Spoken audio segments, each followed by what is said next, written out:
福特号首次部署剑指俄罗斯。10月4号，福特号从弗吉尼亚州诺福克县的海军基地出发，驶向大西洋，参与北约盟国军事演习。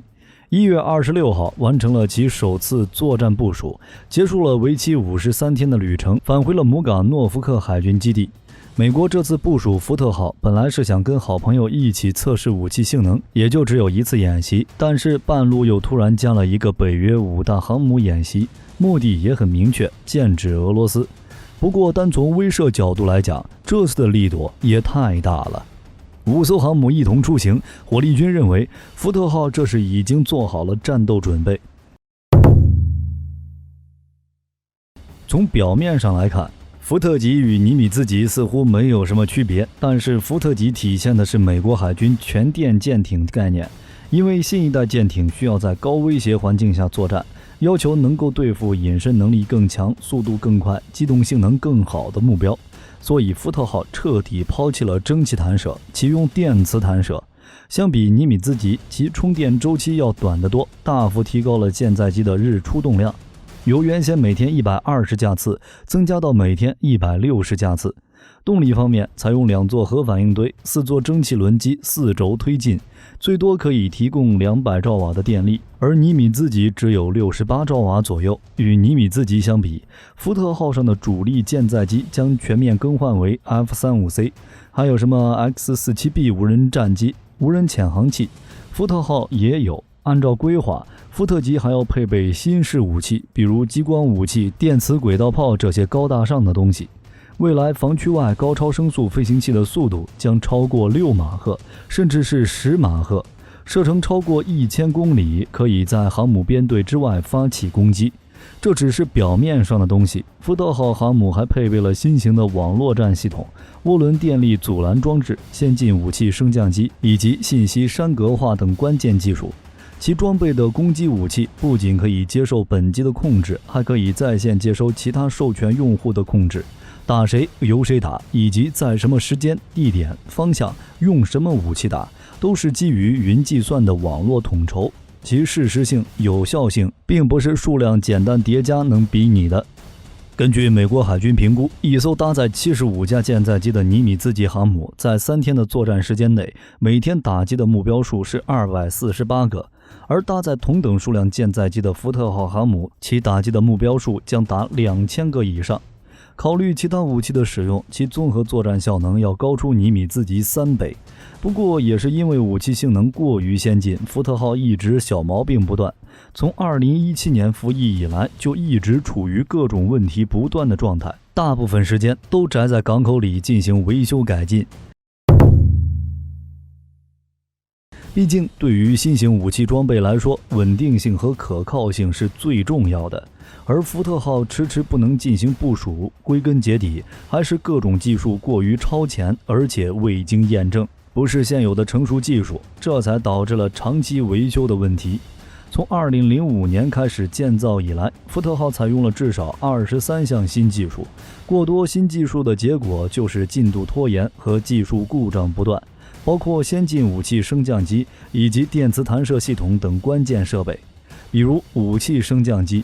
为了提高物资及弹药运送调度的效率，就用了全新技术，最终出现了瑕疵。还有新型的电磁弹射和电磁阻拦系统，相比之前的蒸汽弹射，电磁系统可以依据不同舰载机的重量，提供相应的弹射或阻拦力度。按照美军的设想，就是控制输出功率大小，从而提高作战效率。然而事实却事与愿违，再加上其他七七八八的问题，导致福特号迟迟无法部署。不过经过数年的反复测试后，福特号终于开始了第一次部署，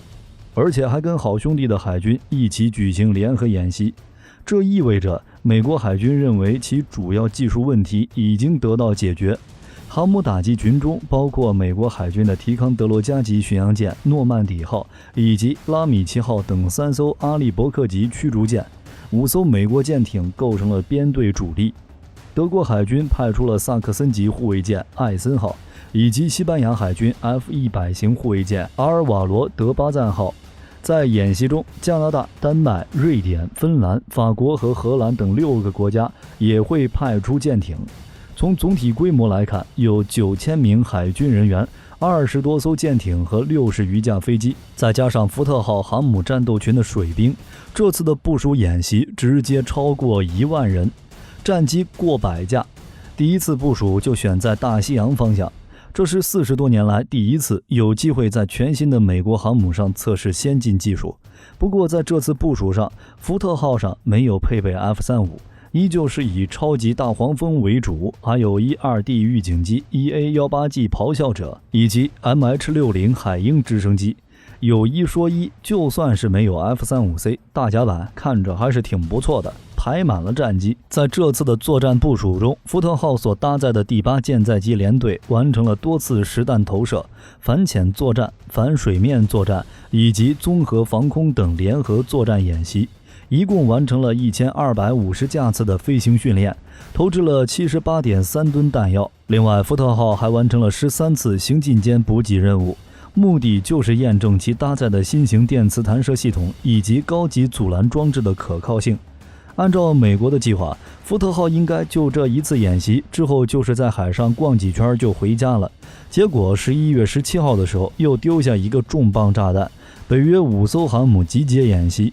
美海军福特号、布什号航母战斗群与英国伊丽莎白女王号、法国戴高乐号航母以及意大利加富尔号航母战斗群在地中海先后进行了联合演习。演习区域涵盖了从北海到波罗的海的整个欧洲中西部地区。如果说第一次演习属于测试武器，那这一次就是已经有了动手的打算。因为波兰出事了，乌俄战争有扩大的风险。作为美国海军当前最先进的航母，福特号是首次参与实战部署。10月，航母离开诺福克海军基地后前往欧洲。11月8日，美国、加拿大、丹麦、德国、西班牙、法国和荷兰海军在东大西洋海域开始沉默的金刚狼海上联合演习。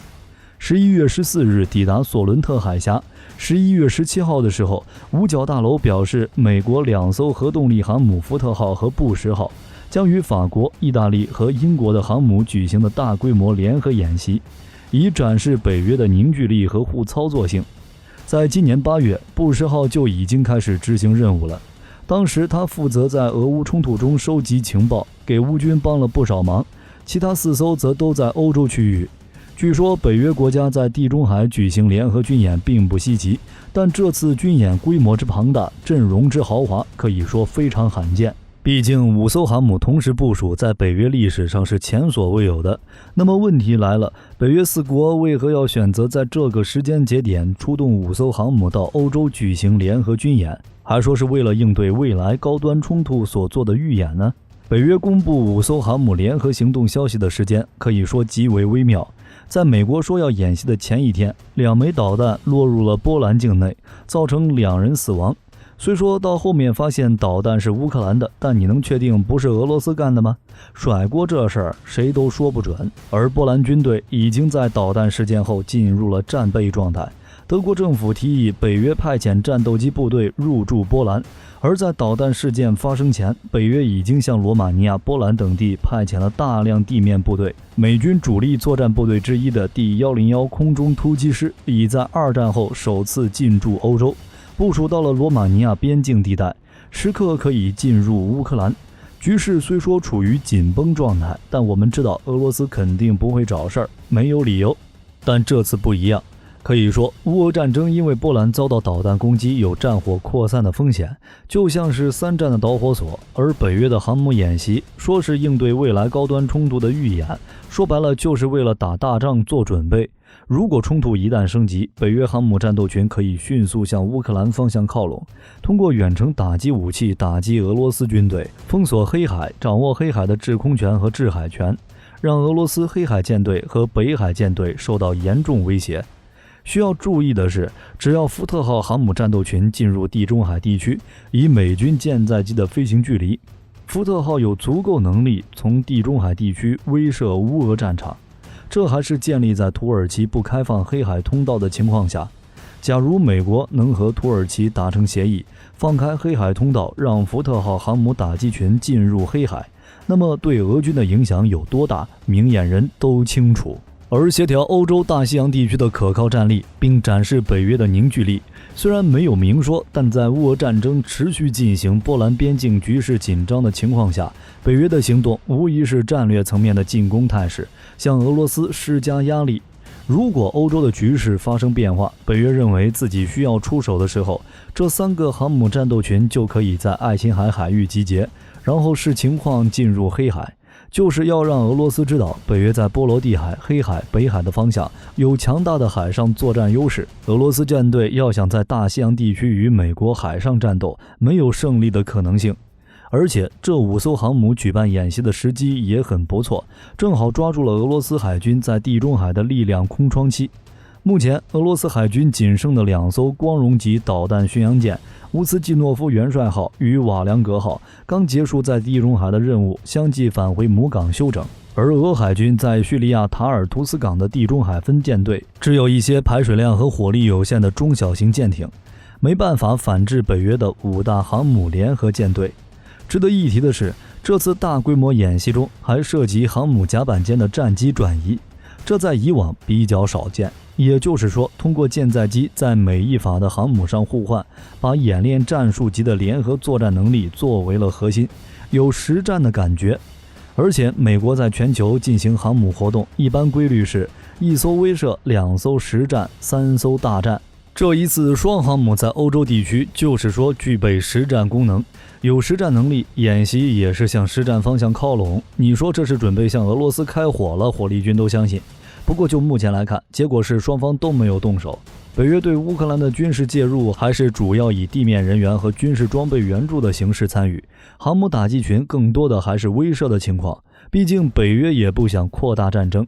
总的来说，福特号首次部署也就意味着实现了大部分功能，激光武器、电磁轨道炮这些高大上的武器，那就是以后再加，等到在其他舰船上实验没啥问题之后再说。至于北约5大航母演习，也等于直接告诉俄罗斯，我福特号随时待命，你小心点。如果你想要扩大战场，首先面对的就是北约的直接介入。这个时候俄罗斯的结局就跟苏联一样了，地面战争打不过，空中优势不行，海上力量就更别提了，碾压。